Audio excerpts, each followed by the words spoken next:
Balie. Bafu. Balie. Gante songante. Gante songanta. Gante songante. Gante songanta. Okaboyi se ofiroko. Gaise. Gaise. Gaise. Gaise. Gaise. Gaise. Gaise. Gaise. Gaise. Oui. Merci beaucoup mes frères, mes amis. Et le Kaliboso nakaki ko senga bolimbi par rapport à embouteillage penanzela. Et ce qui t'occute na mukola lelo, ce n'est pas pour rien. Parce que ici kabato bazali basololaka balobaka ba proposaka pour que l'objet de la plus meilleure. Parce que ceux qui na place toza tozo lobate tozo proposer te tondo sala musalo eza pamba tozo bandela zéro et le Congo eza biso surtout sont des perdants. Merci beaucoup. Ngai naza chrétien et le Kaliboso avanga kolo makamyo senga boso lo sambo parce que sans la prière et le kokota monambo ko ezate. Sans la prière toko marcher ne le côté to réussir ne le côté. Bo pesanga quelques minutes to sambela. Sambula Sambula Wizado Wizado Onzamido. Bandeko, merci Bandeko Presse, merci Bandeko Chaîne, merci na peuple congolais, merci na bakinois tout. Et lo Kaliboso nangaki na banda koloba. D'abord, Nazali, originaire à Kinshasa, Teke, le fils d'un grand chef coutumier Teke, c'est-à-dire je maîtrise un peu rouage, Oana, Oyamakambo Italie, coutume, paix, culture Teke. Pour Nakoloba Kinshasa, Nakoki Koloba que Kinshasa est la province. Ce qui total dans la constitution, parmi les 26 provinces, il y a Congo. Et Kinshasa est la province parmi les 26 provinces. Donc, il y a province annexe, il y a Bandundoute, il y a province annexe, il y a Congote. Kinshasa est la province comme toute autre province. Mais qu'est-ce que nous avons remarqué? Na ba pouvoir oyeleki titoko malelo. Banda ba pouvoir oyeleki titoko malelo, to constater que Kinshasa bateke baza négligé. Les originaires de Kinshasa sont négligés et marginalisés. Mais comment se fait-il? Bien que Kinshasa soit une ville cosmopolite, bien que Kinshasa soit une ville, la capitale, mais les droits des autochtones, les droits oya bakolo mabele ekoki kozalaka jamais bafoué, et ça secret munene oyo batu bazobosana. Secret muneno bato bazobosana pour que kimi na kati ya mboka. Parce que yo ye nanda kunangai. Okomi nanda kunangai. Oye na gibier na yo. Obomi gibier oye na ba camarade na yo. Oye na bango na kati nda kunangai, na pesio mbeli, na pesio sani, na pesio makasa, nyonso na bi boma nyama kabola nyama. Yo zwi nyama kaboli, ole nyama na ba camarade na yo et moi le propriétaire de la maison. Muto ayambio nandako. Mouton a pesio biloko nyonso po sala musala ko sala on exigenga na lié nyamate ata morso musino pesinga te. Vous qu'est-ce que vous pensez? Est-ce que biloko bokolia e kozala malamu pona bino? Je vous dis rien. E kozala malamu te ko déranger. C'est pourquoi bozomona ba cause ya ba catastrophe. C'est pourquoi bozomona ba cause oyo ezali banzela ezobukana et distraction ezokota. Biso na bateke c'est comme ça.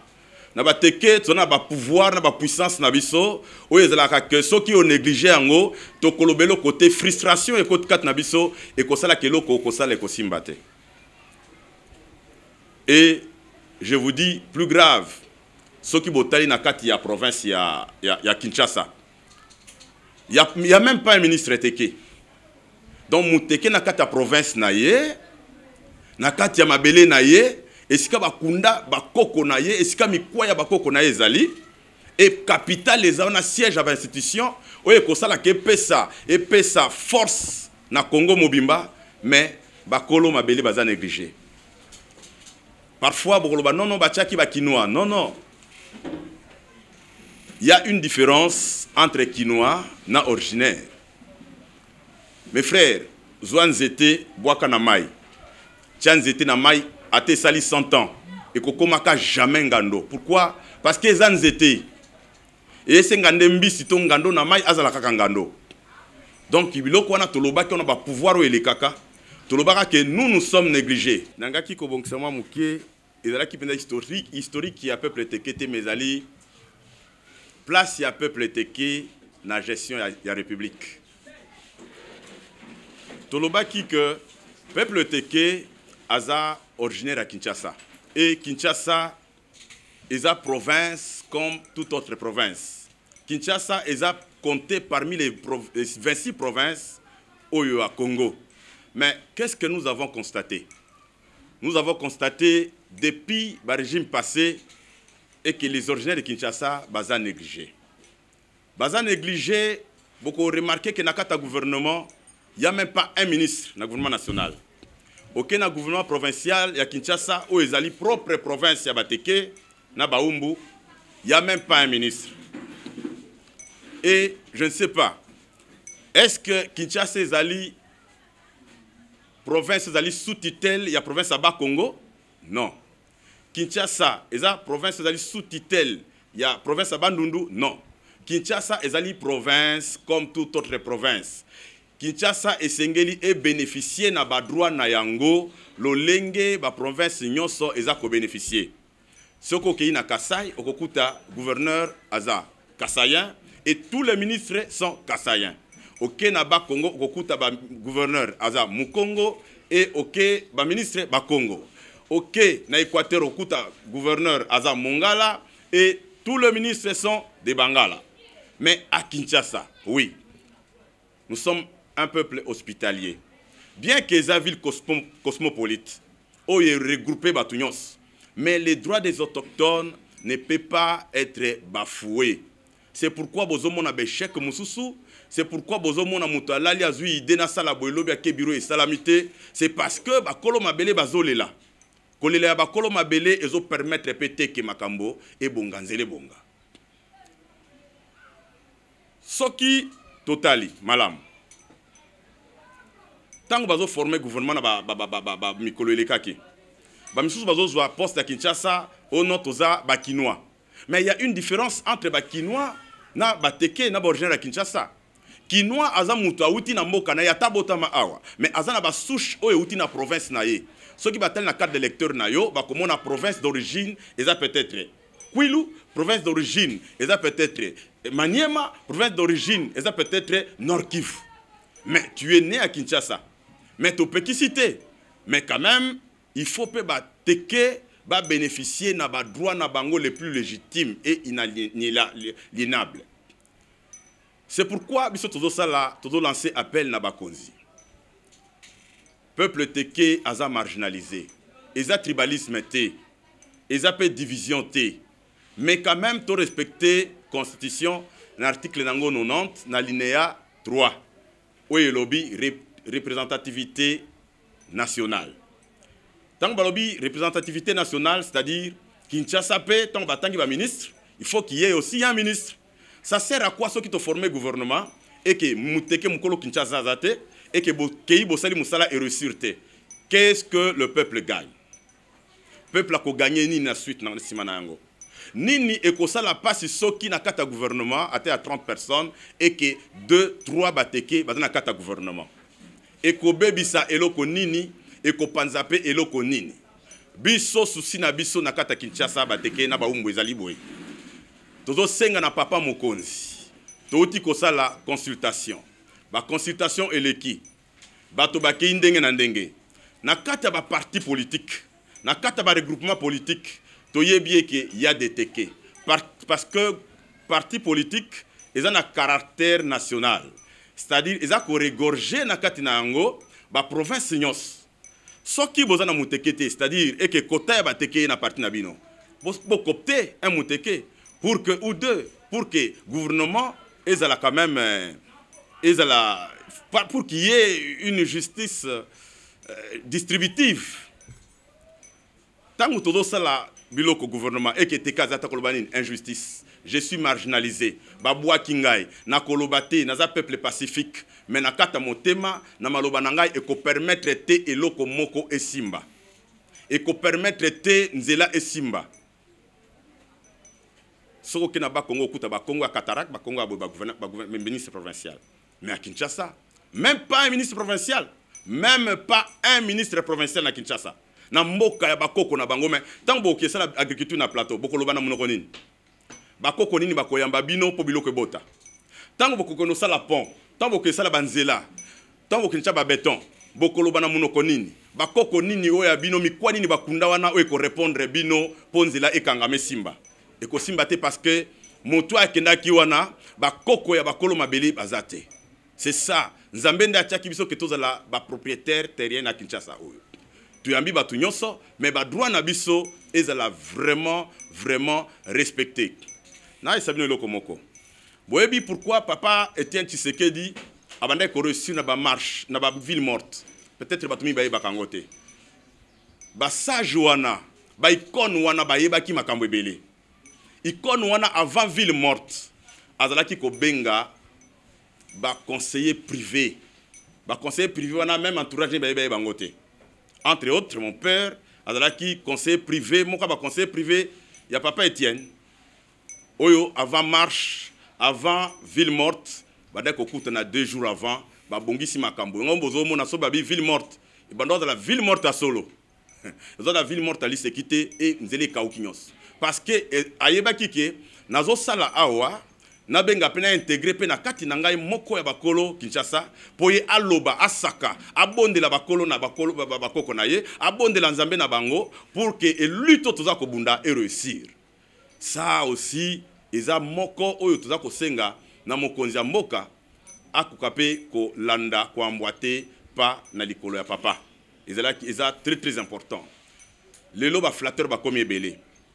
Bokomona ba ke ko sensibiliser ba topo na recrutement ya ba jeune mais au lieu ko ezo kamu sabiso mona nini ba drapeau ezo telema drapeau ya parti Songolo drapeau à parti Songolo est-ce que besoin ko soutenir chef de l'état na motema na bino mobimba parce que ba drapeau bozo telemisa wana ba drapeau ne telema qui déjà n'a pas pouvoir passer et moi je dis que ce sont de politiciens corbillards o bayaka amemiyo aka kundiyo aka zumususu aka kundiye. Donc, chef de l'État a fongola misu. A fongola misu, ce qui va l'oublier Kinshasa, bateketi, alors non, na lingi na gouvernement, oyo, atese à 2 personnes, il faut qu'il y ait des originaires de Kinshasa. Toboyi politique, to gouvernement, oyo ko sala malisusu, na même bilongi, oyo to monaki. Pour gouvernement, na oyo zana ba même bilongi, et ko zo adhésion à peuple. Un gouvernement, pour batuba considérer ngo, pour peuple considérer ngo, il faut de la gouvernement moko ya sika. Gouvernement où ils ont bilongi ya sika, va porter touche ya sika. Ils ont même bilongi, même famille, même ba kombo ya bana na ba papé zolandanaka et eloko moko te topesi bango temps eloko moko ba sel na mboka ezate. Pe ba soutenir chef de l'état na eloko moko pe te ba kwesi. C'est pourquoi comme on a soko okena nzela lemba yake de mabulu. Zo super lemba poko ma terminus. Il y a rien de bon. Soko ke pour que ne rond-point na bypass. Poko ton entrée lemba. Il y a rien, il y a que des maboulou. Mais maboulou ne zo sala maponi pourquoi bazo kundangote si réellement bazo linga ko soutenir chef de l'état na musala zo sala pour réussir le lobby. Et les lois kolobano lika mususu, le bakia lobby ka mususu de temps en temps bazo sala bongo temps ezo kende pe mboka ezo kufa. Tolingi na 3 ans au etikali. Vraiment, tout ça là quelque chose. Gouvernement oyo ezo adhésion totale ya peuple. Ezo adhésion totale ya peuple. Adhésion totale ya peuple et kozala na bilongi ya sika. Ce qui tomoni bilongi ezala ki na batu ya kala et ezongi. Tomoni bilongi ezala ki na tanga mobutu ezongi. Bilongi ezala ki na régime passé ezongi. Bilongi ezala ki na gouvernement eleki awa ba échoué ezongi. Mais tokolobanini ezo adhésion à peuple ndengeni. C'est pourquoi nous demandons au chef de l'État à fongola misu atuna penzambe atuna pe bakoko baebisa nani akoki kokota na gouvernement. parce que bakonzi ya kala nyonso banda otambola na baprophète et baprophète wana bazalaki bato banda koaccompagner bachef chef soki apresente liste na ye ya gouvernement ekoleka na laboratoire ya baprophète laboratoire ya baprophète ekotalisa yango nani aza nani nani souci na eza nini est-ce que aza na vrai souci ya soutenir œuvre aza na vrai souci ya soutenir mokonzi pour que lobi Congo ezala meilleur. Donc wana au moins ezaki belema o nalobaki par rapport nange koloba par rapport ya formation gouvernement tongi sous gouvernement ya ba même figure te tongi gouvernement ezala quand même gouvernement sika na ba jeune na bat o baza makasi. Donc pour na lelo na asimu makamnanga kokai koloba na biso yango wana to tenir compte ya gouvernement. Merci beaucoup. Eloko aliboso otuni soki atoni ndeko atoni soki gouvernement o eza koya et que peuple originaire à Kinshasa teke a se retrouver dans le gouvernement réaction sur la nini biso toza ba violenté toza la katé déjà depuis longtemps mais na koyesa yo lelo ke absence na biso na kata gouvernement il ratissa pe makambo ebele et eloko ngana ko sengeza la te ke toza la te mais respect il y a la Constitution dans son article 90 ezala pour peuple teke un peuple hospitalier toyamba batu nyonso awa mais okoki koya kolia na ndako na ngate sangai sokoli sangai nako bunda bitumba te nako finga te mais bakoko nanga bako empêcher iloko moka malonge ko sala me kozala te. Ça c'est un. Deuxième question olotuni ngai soki communauté teke et mandaté ngai. Je pense que moninga nenga nazali. Communauté teke oui. Naza muteke. Mais ce n'est communauté teke eza parti politique te. Moi encore plateforme politique. Moi, je vous dis, je suis membre du bureau politique d'un grand parti. Il y a parti Lumumbi, c'était unifié Palou. Et plusieurs fois secrétaire national et conseiller général du parti. Vous voyez, donc nazoloba lokola muteke, nazoloba lokola mwana ya Tchango. Et à part ki muteke, yeba ke Tchango ezoka ministre te. Lelo oyo soki boki na Gombe bazo sepela, na mwamba to na funa bazo sepela gouvernement bimi, mais okoyoka na Tchango bazalaka te. Na Tchango nde la kabato ba bimi wana, batiki funa, ba yende na terrain municipal, ba yeko sala discours et pas ya biso bazo bana bango. Mais tant que tout le recrutement, au commun un nombre de recrutement de jeunes, beaucoup plus élevé na Tchango qui na bango. Mais c'est eux qui bénéficient. Cette fois-ci, Tolingi chef aza muta outi na opposition, aza muta outi na makamona ba lutte. Mato ine cause la okangate. Je vous dis que communauté teke isa parti politique, mais je suis teke d'origine et le fils d'un grand chef coutumier. Donc je ne peux pas être mandaté par quelqu'un. Merci beaucoup Ndeko Nangai, Nabosen Kombo, Ndeko Armand. Au lobby, na gouvernement passé à Ndeko Ngobila Gentini, Ezaki na moteke. Oui, papa, Keni Naba Congo, il y a combien de bateke dans le gouvernement provincial? Tout le monde se débat Congo. Est-ce qu'il y a un moteke là-bas au Bas-Congo au poste de ministre? Kende na Équateur, au Kouta Muteke Kounaza comme ministre. Mais Kinshasa, c'est une province. C'est une province comme toute autre province. Et ils ont bénéficié de leur droit. Le col de la province, c'est Nyonso. Donc, on a le Kwaliboso Yangwana. Ce qui aujourd'hui, la province, il y a un ministre provincial. Tous deux. On a le côté. Mais ce que c'est la bongo. Mais pourquoi le gouvernement provincial ou le ministre Yamutekazate? Parce que normalement, le gouverneur, il fallait dans la Mouteke. Est-ce que vous avez se souvenir d'une époque à Dr Nkouimbie, quand il fut gouverneur? Nous sommes là où il y a un rond-point pour tourner, pour faire pour tourner un autre Simbate, tant que papa Lokazal qui gouverneur. Bambi Ango plusieurs fois. Nkouimbie à côté gouverneur, Azuba chef, Keikuna, Sopi Masanga, Lobby, tant que Betona et Vandi. Et où tout le monde a Bande Vandakawana. Papa Likamba ma belé et lobaka. Même Nzambe, tant que Joseph Akoufi, tant que Israël Ngeli Ungwanakata Boumbo Égypte. la kaki bango babike bobi misamiko ya Joseph bokene nango, c'est-à-dire biloko wana eza ba secret spirituel o batumi baye bakangote. Eza ba secret spirituel o batu baye biangote. Donc biso toza na posa to la reconnu na mabele na biso oto yambi bato. Likambo ya guerre est eza ko préoccuper biso te. Non non. Eza ko préoccuper biso makasi. Ba bazo kufa kone eza bandeko na biso. Et lelo ba recette belé mboka eza ya kokita par rapport à guerre. Mais Hollandi récemment mokonza mboka atindaki conseil spécial na ye pona kosala pona consulter bato. Et consultation ezaki par rapport à quoi? Pour le gouvernement d'union nationale. To mate guerre wana, to silisa guerre. To solola na kati ndako. Mais tant tozo solola na kati ndako, biso pe tozaki frustré. Tona makambo yo ndo sala biso passe. O faut to lobango pe na kati ndako. Tant que tokoloba na kati ndako et to silisi yango, je pense que tozo bunda ensemble pour na makambo wana. Et je vous dis ba prière na biso lo sambo na biso zo sala ke nzamba tia pe atia kimi na kati mboka. Et ko salema bongo. Wana na point oyo eza etangami guerre ya est. Biso moko bateke toto za ba victime. Ba chef coutumier ba kata mitu. Ba chef coutumier ba kufa awa na porte à Kinshasa. Comment toko ko soutenir guerre? Comment toko limiter guerre ici là? Et je vous dis chef de l'État a un soutien total na biso. Na makambo nyos. Yo kana bisa yo. Ba catastrophe naturelle. Soko ke na poto ke na Belgique ke na Japon. Bien pour voyager au Kélékokuta d'abord l'État a Tonga ba place nyonso ba li ba rivière ezali ba Tonga Kango bo saleli angoli et mai ezoleka bo protéger pe bo curer à tout moment. Soki ministre de l'infrastructure a sali angote ça faut tabateke. Ouais, je viens. Soki a sali angote ça faut tabateke. Il faut ça lango de deux.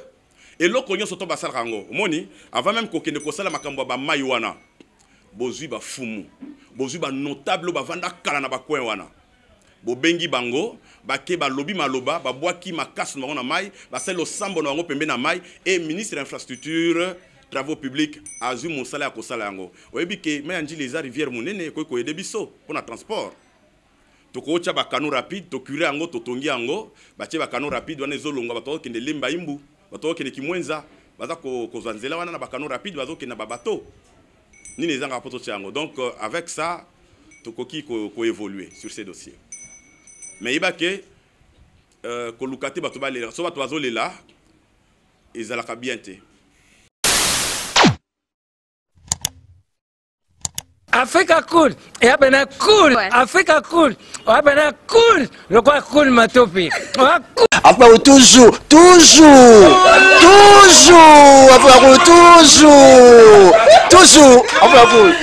c'est bon. Et ça chaîne est bien, et puis vous êtes très rapide.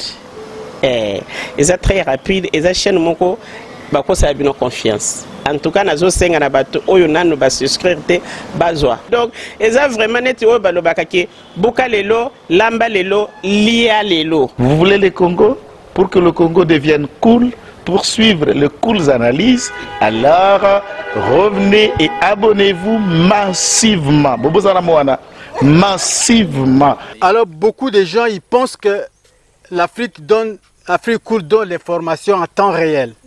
Mais je ne crois pas cela. C'est-à-dire l'Afrique cool donne l'information en temps réel et en temps chirurgical. Si tu ne suis pas, tu as la crise cardiaque. Qu'est-ce que tu penses de l'Afrique cool?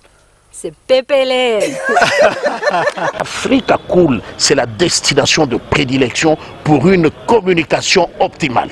Longo Dianabino Mama. Africa Cool Télévision est une chaîne qui est en train de réunir toutes les tendances.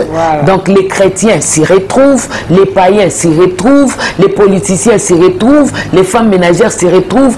Donc Eza et Lorona Bisso, to sepe la ranango, yango chaque fois son aïe na Kinshasa, il faut namona Africa Cool. Et au monde de la chaîne Oeza impartial. Et le rôle de Babino, vous méritez le soutien de la population ainsi que des institutions complètes. Bisognoso, to s'abonner à Afrique Cool. Afrique Cool, Zengo. Afrique Cool, merci beaucoup, leader. Non, je remercie en tout cas Africa Cool, leur support, et on leur souhaite bonne chance pour la suite. On leur souhaite le plein succès. I'm coming from Johannesburg. I'm one of the subscribers of Africa Cool. This is a great channel. You watch news that are very fast. I would like to ask everybody to subscribe and then stay tuned. Thank you very much. Placer un petit mot par rapport à la récompense Oyo.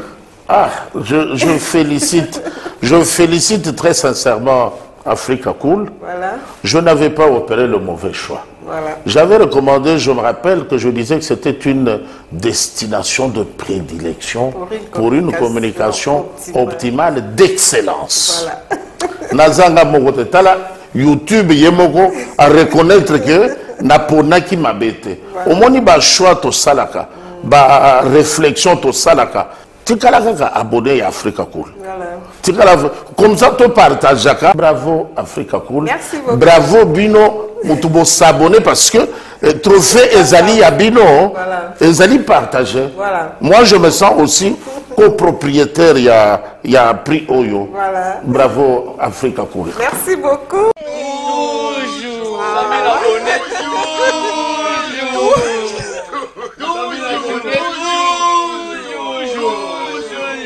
Voilà.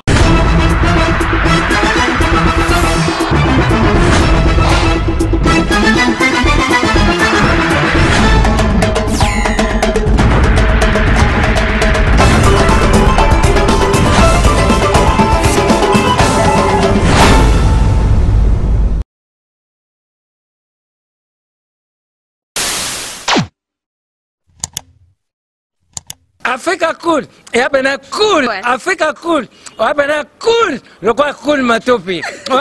Après, toujours,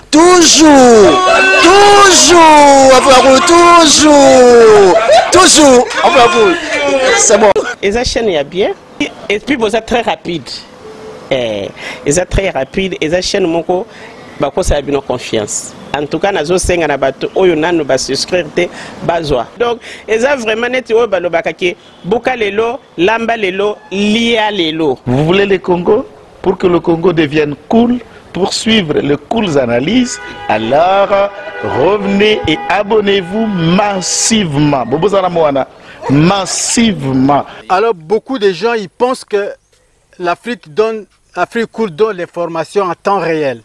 Mais je ne crois pas cela. C'est-à-dire l'Afrique Cool donne l'information en temps réel et en temps chirurgical. Si tu ne suis pas, tu as la crise cardiaque.